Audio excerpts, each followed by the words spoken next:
अस्सलामु अलैकुम वरहमतुल्लाहि वबरकातुहू। उम्मीद है कि आप तमाम खैर आफियत से होंगे। मुहर्रम के महीने में 1 मुहर्रम से लेकर 10 मुहर्रम तक गोश्त हराम हो जाता है।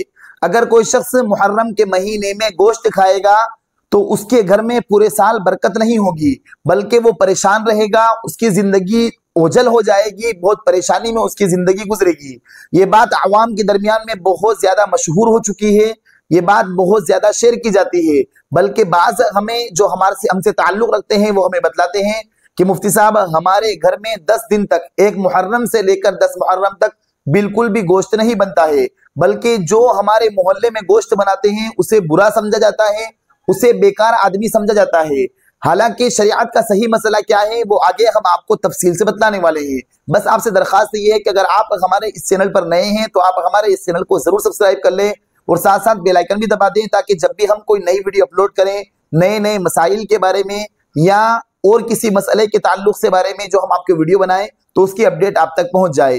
तो देखिए, आवाम के दरमियान में ये जो बात मशहूर है कि मुहर्रम के महीने में और खास तौर पर 1 मुहर्रम से लेकर 10 मुहर्रम तक गोश्त हराम हो जाता है, गोश्त खाना बिल्कुल सही नहीं है, शरीयत के एतबार से बिल्कुल जायज नहीं है, तो ये बात बिल्कुल फजूल है। इस बात की कोई हकीकत नहीं है, बल्कि कुरान और हदीस की रोशनी में ये बात शरीयत के बिल्कुल खिलाफ है। शरीयत ने हमें किसी भी वक्त गोश्त खाने से मना नहीं फरमाया है, गोश्त खाने से नहीं रोका है। अगर बाज लोग ये समझते हैं कि मुहर्रम के महीने में वाक़या करबला पेश आया था, इस वजह से गोश्त हराम हो जाता है, या 1 मुहर्रम से लेकर 10 मुहर्रम तक इसलिए मना फरमाते हैं, तो देखिए वाक़या करबला यकीनन दुनिया में बदतरीन जुल्म है, सबसे बड़ा जुल्म है, दुनिया का सबसे बड़ा जुल्म है।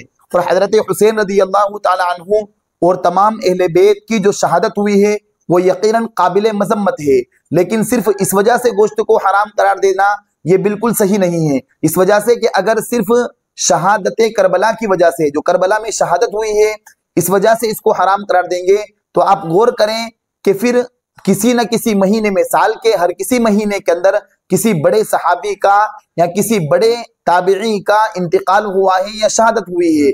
आप गौर करें कि जुमादुल ऊला के अंदर हजरत अबू बकर सिद्दीक रज़ी अल्लाह तआला अन्हु, जो आप सल्लल्लाहु अलैहि वसल्लम के गारे यार हैं, जो आप सल्लल्लाहु अलैहि वसल्लम के बहुत रफीक हैं, बहुत अजीज हैं, उनका इंतकाल जुमादुल ऊला के अंदर हुआ है। तो फिर तो जुमादुल ऊला का भी महीना गम का महीना होना चाहिए। इसी तरीके से हजरत अली करमल्लाहु वजहू, जो खुद हजरत हुसैन रज़ी अल्लाह तआला अन्हु के वालिद मोहतरम हैं, उनका इंतकाल, उनकी शहादत 21 रमजान को हुई है, तो लिहाजा फिर रमजान का महीना भी गम का महीना होना चाहिए, उसमें भी गोश्त हराम हो जाना चाहिए। इसी तरीके से जिलहिज्जा के अंदर, जिलहिज्जा के महीने में हजरत उस्मान रज़ी अल्लाह तआला अन्हु जो खलीफा थालिस है उनकी शहादत हुई है, तो लिहाजा फिर जिलहिज्जा का महीना भी गम का महीना होना चाहिए, उसमें भी गोश्त हराम हो जाना चाहिए। तो याद रखिए, सिर्फ करबला का वाकया पेश आया इस वजह से गोश्त नहीं खाया जाता है या उसे हराम समझा जाता है, तो ये बात बिल्कुल गलत है, शरीयत के बिल्कुल खिलाफ है। तो उम्मीद है कि आप इस मसले को सही अंदाज में और सही तरीके से समझ गए होंगे। अगर वीडियो अच्छी लगी हो तो आप हमारे इस वीडियो को दूसरों के पास जरूर शेयर करें।